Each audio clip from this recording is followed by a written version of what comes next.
দেশলাই কাঠি সুকান্ত ভট্টাচার্য। আমি একটা ছোট্ট দেশলাইয়ের কাঠি, এত নগণ্য হয়তো চোখেও পড়ি না, তবু যেন মুখে আমার উসখুস করছে বারুদ, বুকে আমার জ্বলে উঠবার দুরন্ত উচ্ছ্বাস। আমি একটা দেশলাইয়ের কাঠি। মনে আছে সেদিন হুলুস্থুলু বেঁধেছিল ঘরের কোণে, জ্বলে উঠেছিল আগুন, আমাকে অবজ্ঞা ভরে না নিভিয়ে ছুঁড়ে ফেলায়।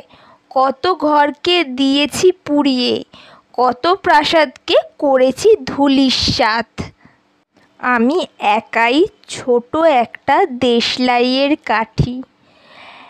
এমনি বহু নগর, বহু রাজ্যকে দিতে পারি ছারখার করে, তবুও অবজ্ঞা করবে আমাদের।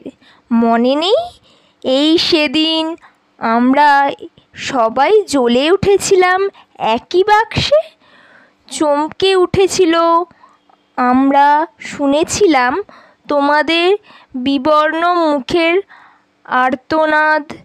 আমাদের কি অসীম শক্তি তা তো অনুভব করেছ বারংবার, তবু কেন বোঝো না?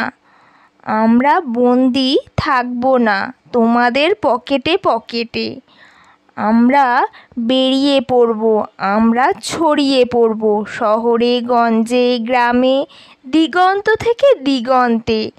আমরা বারবার জ্বলি নিতান্ত অবহেলায়, তা তো তোমরা জানোই, কিন্তু তোমরা তো জানো না কবে আমরা জ্বলে উঠব সবাই শেষবারের মতো।